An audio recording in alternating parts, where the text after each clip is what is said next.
And I thank you for holding this meeting tonight. I'm just sorry that the pain that I come to complain about, I wasn't feeling it quite as greatly, so that I was participating in some of the other forums that were held.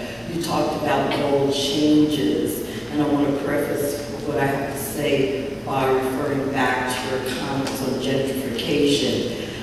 When I look back at the process of gentrification, I noticed that communities that undergo those changes generally deteriorate before gentrification comes in. And I was born in this community, and I just see it deteriorating. So I would like to know what kind of bold changes are going to occur and how we can work as a community to make them change. And I just take my one little block of 95th Street. There this morning is a rooster that's been there for ages that crows. There was a trade fair cart that was pushed in front of my house, and I didn't bring it there. There's trash everywhere. There are absentee landlords, so that there are many, many tenants. You don't know who lives on your block, and so it's overgrown. There's garbage. There's music almost 24 hours a day, nonstop. One of the houses that had music blaring in it had a number of gentlemen doing exercise with the door open like it was a gym. There, across the street from me, are at least at any given time 4 moving trucks. This is a residential neighborhood. I cannot believe that our politicians live in this neighborhood, drive by, and see tractor trailers, all kinds of conditions, and there's no response. You make complaints. There's no response. If any of those trailers that are across the street from me blew up, a lot of people would be hurt.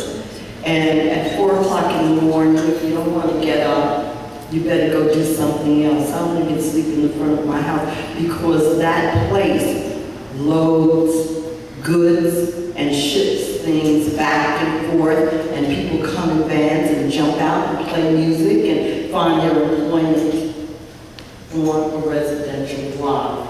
And the neighborhood has also been overbuilt.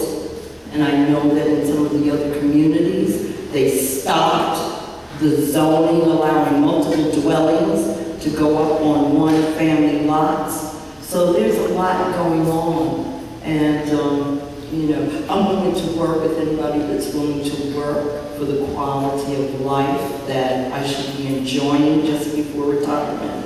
And I'm willing to really go out there and act nasty and ugly to get anybody out of office that's not willing to do that. So what kind of bold things are you going to do? Is that Bruce? Yeah, this is, you know. Is that Robert's related to Robert? Robert Bruce? Yeah. Robert Bruce and I went to high school together. Yep.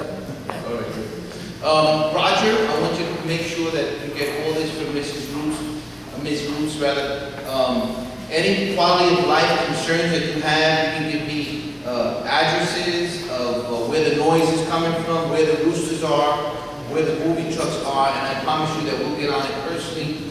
And if at times we, my staff, or even myself will contact the owners and the occupants of that home directly.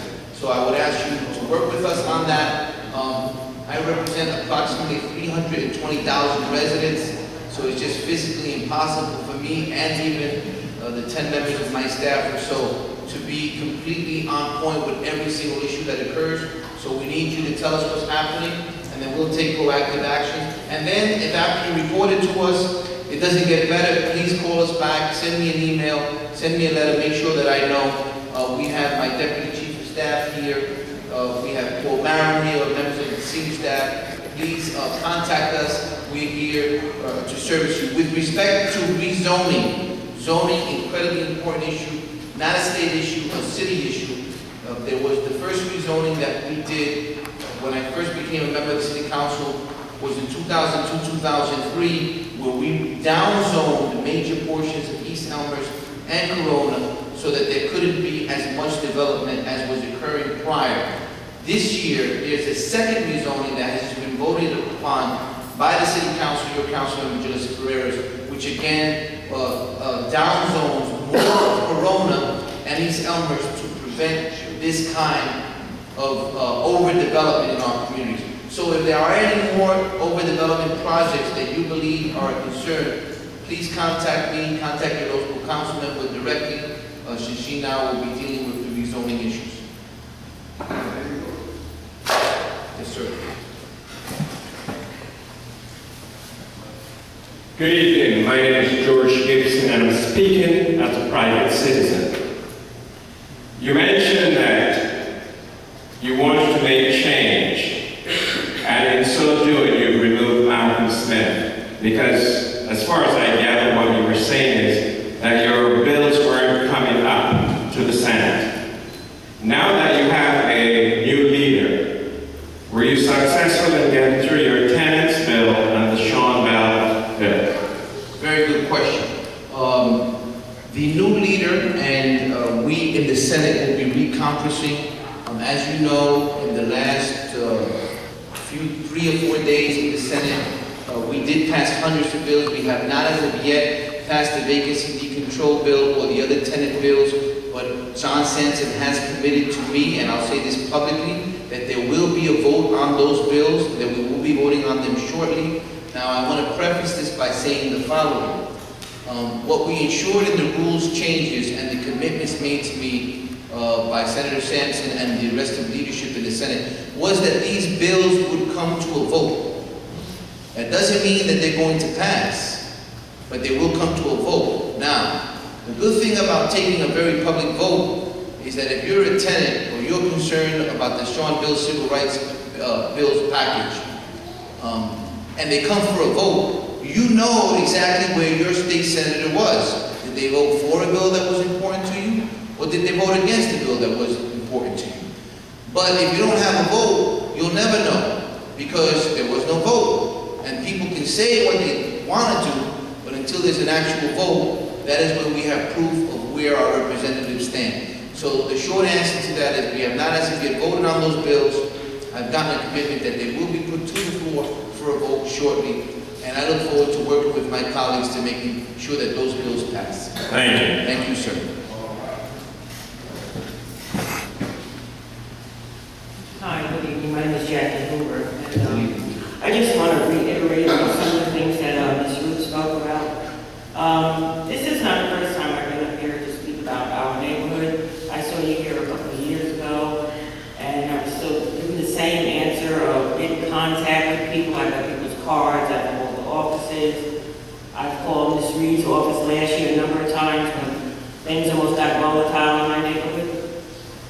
I've gone to block watch meetings, I've gone to the precinct, I have a block watch number, I've told about noise. There's been prostitution around the corner.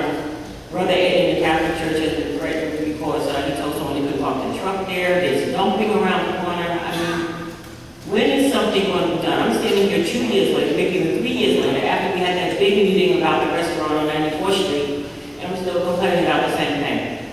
So, I mean, when is something really going to be done besides take a number, call me, this is my representative? Something needs to be done. I would like people to come to my neighborhood and walk my streets with me. Because, like Linda, I've been here all my life. Before that park was even there was a street. But I could walk my neighborhood the same thing. Chickens.